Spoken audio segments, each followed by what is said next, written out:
बिस्मिल्लाहिर्रहमानिर्रहीम। मेरा नाम है शाहिद सिपरा और आप लोग देख रहे हैं सिटी 42 डिजिटल मीडिया। 21 अप्रैल को सिटी 42 के प्लेटफॉर्म से मैंने एक ख़बर ब्रेक की जिसमें इस बात की निशानदही की गई कि वफाकी हुकूमत की जानिब से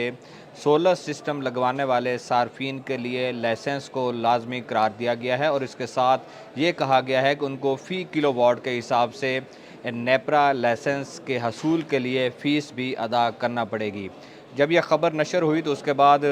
हमारे नेशनल मीडिया और बिलखसूस सोशल मीडिया पर यह ख़बर अब गर्दिश कर रही है और बहुत सारे सार्फिन और बहुत सारे शहरी और बहुत सारे जो सहाफ़ी हज़रात हैं, जो एनालिस्ट हैं, वो इस चीज़ पर बात कर रहे हैं कि आया कि वफाकी हुकूमत की जानिब से ये जो चीज़ें सामने लाई गई हैं या नेपरा ने इस बात की मंजूरी दी है कि वो सार्फिन जो कि सोलर सिस्टम लगा कर बिजली जनरेट करना चाह रहे हैं उनको अब नेपरा लाइसेंस लेना लाजमी होगा। तो मैं इस पे तफसील से बात करना चाह रहा हूँ कि चूँकि जो चीज़ें सामने आ रही हैं उसमें कुछ अबहाम हैं, बहुत सारी ऐसी चीज़ें हैं जिनको क्लियर करने की ज़रूरत है। चूँकि बहुत सारे ऐसे सार्फिन हैं जो लाखों में बनते हैं, जिन्होंने करोड़ों रुपए की इन्वेस्टमेंट कर रखी है और अपने घरों की छतों पर कनेक्शन लगवा रखे हैं, सोलर पैनल्स की तनसीब कर रखी है ताकि सस्ती बिजली बनाकर वो ना सिर्फ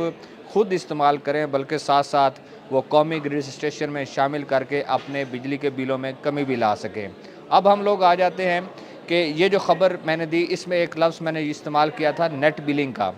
बुनियादी तौर पर नेट बिलिंग का जो लफ्ज़ है ये कुछ दिन पहले नेपरा की जानिब से मुतारफ़ करवाया गया और ये कहा गया कि जो नेट मीटरिंग है हम उसको नेट बिलिंग पर मुंतकिल कर रहे हैं, यानी कि नेट मीटरिंग को ख़त्म कर रहे हैं और एक नया फार्मूला दे रहे हैं कि नेट बिलिंग का होगा। नेट मीटरिंग क्या थी? नेट मीटरिंग ये थी कि जब आप लोग जनरेशन कर रहे हैं और साथ में लेस्को से इंपोर्ट भी कर रहे हैं, एक्सपोर्ट और इंपोर्ट दोनों यूनिट जो हैं बराबर होकर आपका बिल सिफर हो जाता था। लेकिन नेट बिलिंग का जो फार्मूला दिया गया इसके तहत इंपोर्ट को कौमी टैरिफ लगना था और एक्सपोर्ट को आपको कोई 11 रुपये जो है वो टैरिफ रखा गया। उसकी बुनियाद पर दोनों कौमी टैरिफ माइनस आपकी जो जनरेशन है एक्सपोर्ट की उसका जो बनेगा रेट उसको माइनस करके बाकी बिल आपको अदा करना पड़ेगा। लेकिन अब हम आ जाते हैं कि लाइसेंस का हसूल किन किन सार्फिन के लिए ज़रूरी है।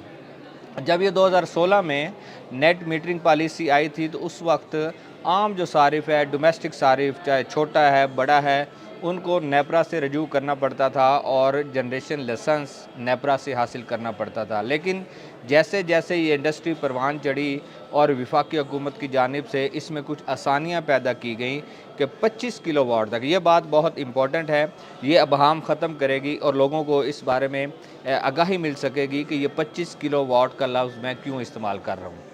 2016 में लाइसेंस ज़रूरी था लेकिन बाद अज़ां उसमें आसानी पैदा की गई और साथ में तमाम डिस्ट्रीब्यूशन कंपनीज़ को ये हदायत की गई रिटन फॉर्म में कि 25 किलो वाट तक अगर कोई सोलर सिस्टम सारिफ लगवाना चाह रहा है तो कंपनीज़ बराह रास्त उनके साथ ना सिर्फ नेट मीटरिंग का कॉन्ट्रैक्ट करें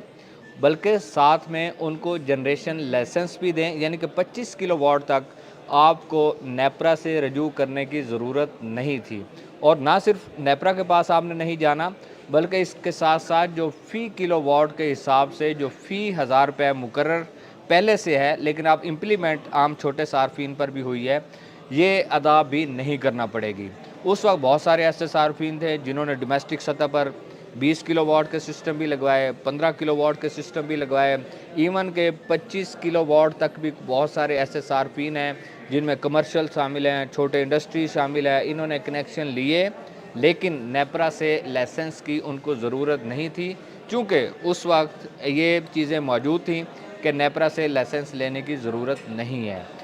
अब जब नेट बिलिंग का फार्मूला दे दिया गया है, अब नया फार्मूला जो आ गया है जिसके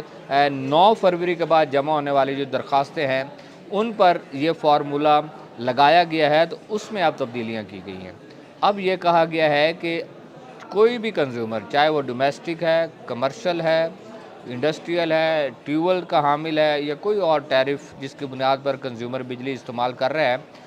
उनको अगर सोलर सिस्टम लेना है तो उसकी उनके लिए नेपरा से लाइसेंस लाजमी लेना होगा। अच्छा, अब यहाँ भी हम बात कर लेते हैं कि कौन कौन से सार्फिन हैं जो नेपरा से लाइसेंस लेंगे और कौन कौन से ऐसे हैं जिनको नेपरा से लाइसेंस लेने की ज़रूरत नहीं होगी। दो किस्म की चीज़ें चल रही हैं, एक आपका ऑन ग्रिड सिस्टम है जो नेट मीटरिंग में भी चल रहा था, यानी कि एक कंज्यूमर कॉन्ट्रैक्ट कर रहा है किसी भी डिस्ट्रीब्यूशन कंपनी के साथ कि वो कॉन्ट्रैक्ट के बाद नेपरा से लाइसेंस लेना उसके लिए लाजिम है। ये वो लोग हैं जो नेट बिलिंग फार्मूला के तहत किसी भी डिस्ट्रीब्यूशन कंपनी से अपना कनेक्शन हासिल कर रहे हैं, घर में या किसी भी जो इमारत है उनकी उस पर सोलर पैनल्स लगा रहे हैं, और सोलर पैनल्स लगाने के बाद वो ना सिर्फ खुद बिजली बनाना चाह रहे हैं बल्कि साथ में डिस्ट्रीब्यूशन कंपनी को एक्सपोर्ट भी करना चाह रहे हैं। ये वो सार्फिन हैं जिनके लिए नेपरा का लाइसेंस लाजमी होगा और उन्हें उसकी पर किलोवाट के हिसाब से फ़ी भी अदा करना पड़ेगी, और 1000 रुपये 1 किलोवाट की फ़ी मुकर्रर की गई, यानी कि आप 5 किलोवाट का सिस्टम लेंगे तो आपको उसके 5000 रुपये अदा करना पड़ेंगे। 10 किलोवाट का सिस्टम लेंगे तो 10,000 होगा, 12 तो 12,000। इसी तरह डोमेस्टिक सेक्टर जितना भी चलेगा उस लेवल तक जाकर, या कमर्शियल या इंडस्ट्रियल कोई भी सर्विस जहाँ जाएगा उसको फ़ी किलोवाट के हिसाब से ये फ़ी अदा करना पड़ेगी। अब हम आ जाते हैं दूसरी तरफ,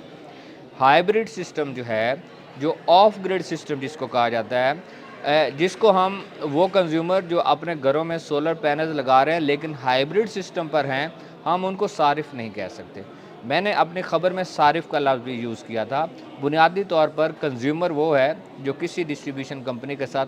कॉन्ट्रैक्ट करता है और उसके लिए लाजिम हो जाएगा कि वो जनरेशन के लिए लाइसेंस ले। आम सिटीज़न जो है, आम जो शहरी है, अगर वो अपने घर पर सोलर सिस्टम लगवा रहा है और वो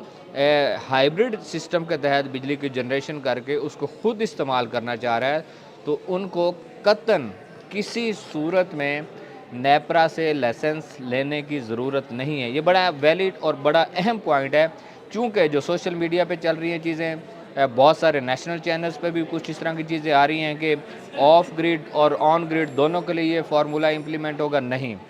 जो ऑफ ग्रिड होगा, जो हाइब्रिड सिस्टम होगा, जो लिथियम बैटरीज़ के ज़रिए जो सिस्टम लगवाएगा शहरी, उस पर ये फार्मूला इम्प्लीमेंट नहीं होगा। उनको नेपरा से लाइसेंस लेने की ज़रूरत नहीं पड़ेगी, क्योंकि वो किसी भी कंपनी के साथ कॉन्ट्रैक्ट ही नहीं कर रहे हैं। वो जनरेशन के लिए किसी भी कंपनी के साथ जाकर एग्रीमेंट करने को तैयार ही नहीं है। वो तो ख़ुद अपने घर की छत पर सोलर सिस्टम लगवाकर बिजली की जनरेशन करना चाह रहे हैं और ख़ुद उसको इस्तेमाल करना चाह रहे हैं। तो ये अब हम जो चल रहा है कि ऑफ ग्रिड ऑन ग्रिड दोनों के लिए होगा, ये कतन गलत है। इसमें कोई दूसरी राय नहीं है कि जो नेपरा ने रेगुलेशंस और जो अमेंडमेंट की है, जो चीज़ें उनमें तब्दील की हैं, उसके मुताबिक हर सारिफ जो नेट बिलिंग फार्मूला के तहत किसी भी कंपनी के साथ कॉन्ट्रैक्ट करेगा और कॉन्ट्रैक्ट के तहत बिजली जनरेट करके एक्सपोर्ट करने का अगर वो सोच रहा है, उनको नेपरा के पास जाना होगा और जनरेशन के लिए लाइसेंस लेना होगा। अदरवाइज़ हाइब्रिड सिस्टम पर जो भी जाएगा, बैटरीज़ पर जो भी जाएगा कंज्यूमर, उनको किसी सूरत नेपरा से रजू करने की ज़रूरत नहीं है और वो नहीं जाएंगे। आखिर में चूँकि ये जो ख़बर दी उसके बाद कुछ रद्द अमल भी आया, वज़ारत पावर डिवीज़न के तर्जुमान ने एक मैसेज कन्वे किया कि नेपरा चूँकि रेगुलेटर है तो उन्होंने ये किया है, तो इससे वज़ारत पावर डिवीज़न का कोई ताल्लुक़ नहीं है। तो मैं ये शामिल कर देता हूँ कि वो कहते हैं जी वज़ारत पावर डिवीज़न का इससे कोई ताल्लुक़ नहीं। लेकिन साथ में ये बात भी बड़ी ज़रूरी है कि जब फ्यूल प्राइस एडजस्टमेंट में, जब क्वार्टर टैरिफ एडजस्टमेंट में, जब बिजली की कीमत कम होती है और वो कंज्यूमर को फ़ायदा पहुंचता है, तो नेपरा ही उसकी मंजूरी देता है। उस वक्त वज़ारत पावर डिवीज़न क्यों आ जाती है, उस वक्त मिनिस्टर साहब क्यों आ जाते हैं कि हम लोगों के लिए बिजली सस्ती कर रहे हैं। जब नेपरा लाइसेंस की बात कर रहा है तो उस वक्त नेपरा रेगुलेटर हो जाता है, जब बिजली सस्ती होती है तो उस वक्त मिनिस्टर साहब सामने आ जाते हैं। तो ये अभाम था। खैर, पावर डिवीज़न का मौक़िफ़ था, वो शामिल कर दिया, लेकिन फ़ैसला आवाम को होगा कि आया कि किस तरह आगे चलना है। लेकिन ये बात बहुत ज़रूरी है कि हाइब्रिड सिस्टम पर जाने वाले सार्फिन को किसी किस्म के जनरेशन लाइसेंस की ज़रूरत नहीं है।